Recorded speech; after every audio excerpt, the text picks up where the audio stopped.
Hi everybody, Dorothy here from O'Tuma Tours and Macroom Buffalo Farm. Now, as part of your tours when you come here to the farm, you'll get a taste of the lovely cheeses that I have here in front of me on my left. And what I do is I'm going to give you a demonstration on what to make with one of our products. So the one I love and one of my big favourites is the ricotta. It's the buffalo ricotta, and it's made from the whey.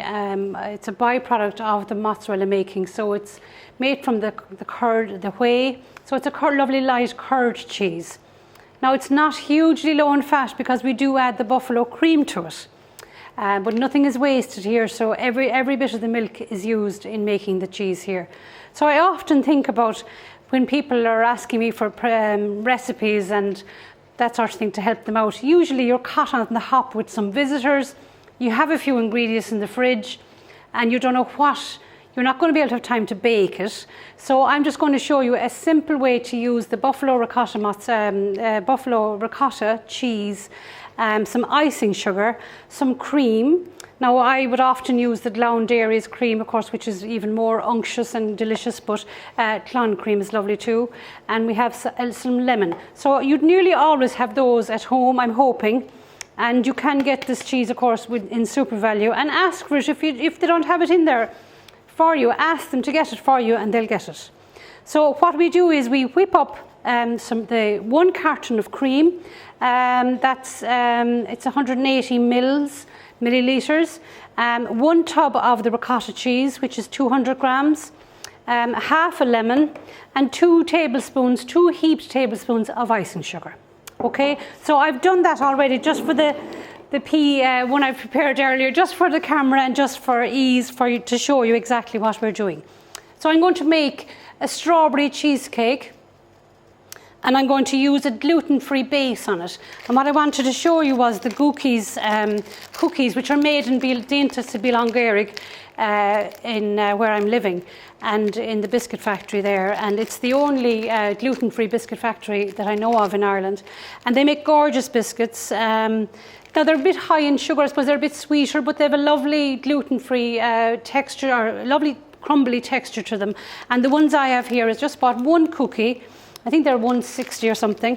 So I'm going to add that into my little bowl here and mix it up. I've mashed it. So there's a job for one of the kids. Give them a cookie and tell them to mash it well for you, or give it a bash with a rolling pin. Okay, so this is the crumb that I'm going to use for the base of the cheesecake. Now I also almost always have a bottle of fruit sauce in my fridge, because we use it for, my husband is a real porridge man, so we use it for porridge. I use it for ice cream, desserts, and it's actually 1 bag of frozen raspberries, 2 tablespoons of icing sugar, and you bring it to a slow simmer. Take it off, don't let it boil, bit of lemon juice to it, and pass it through a sieve, and you've got this gorgeous sauce that you can store in your fridge and to last definitely about 10 days. So I'm going to use this instead of butter for the base. And I just feel, maybe, I suppose we're all watching what we're doing nowadays and not cutting down on fat. There's going to be plenty fat in your cheesecake. So what I want to do is just show you an alternative. The fruit sauce is lovely, and it's just continuing on with the story. So here on my board, I'm going to show you 2 different ways to do it, to serve it.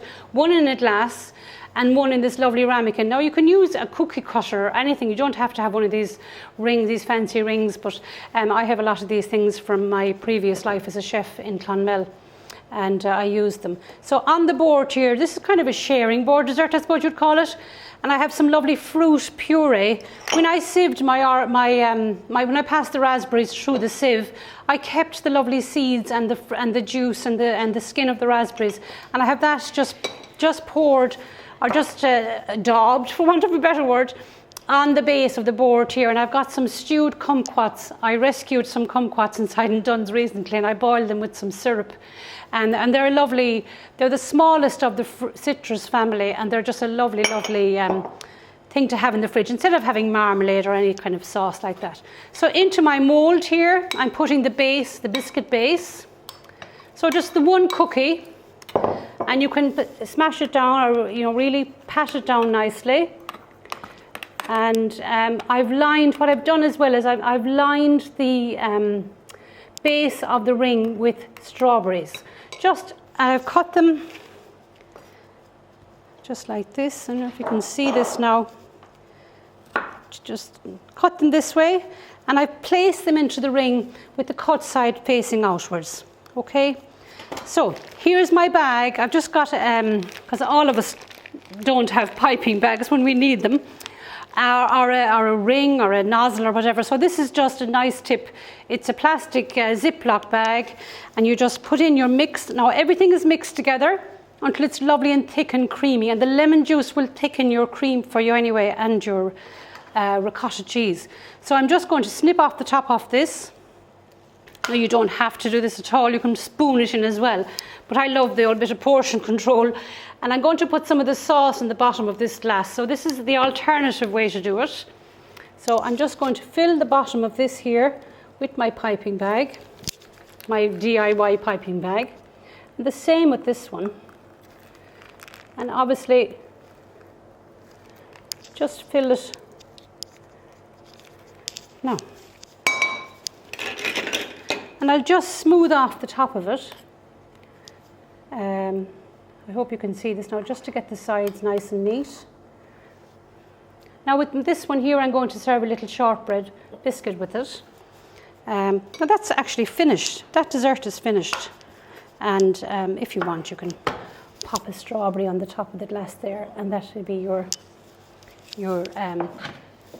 compote sauce and your ricotta cheesecake cream. This one then, I've taken off the top there. Also, I suppose, because I'm a devil for trying new things, basil and strawberries go really nice together. So I've made this little basil oil.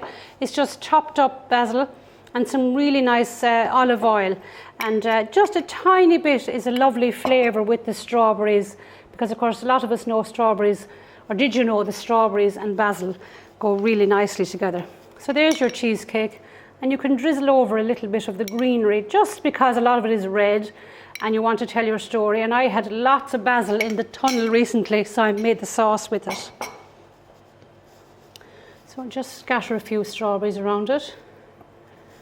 It's all about telling the story and keeping what you're using in your ingredients in the dessert. Try and use them as well for the garnish. It just makes life easier for yourself, and often you'd have leaves left over, or mint leaves, or things lying around the place, and just a little bit of a flourish with those tells the story very nicely. So now I'm going to leave it as it is, because I think it doesn't need anything else. So there's the cheesecake, the buffalo ricotta cheesecake with strawberries, and the gluten-free biscuit base, and kumquats, and the fruit puree jam, we'll call it. And then this is another alternative with a lovely fruit sauce, and the shortbread biscuit, and the ricotta cream on top. So give it a go. Hope you enjoy it, and talk to you next time. Bye for now.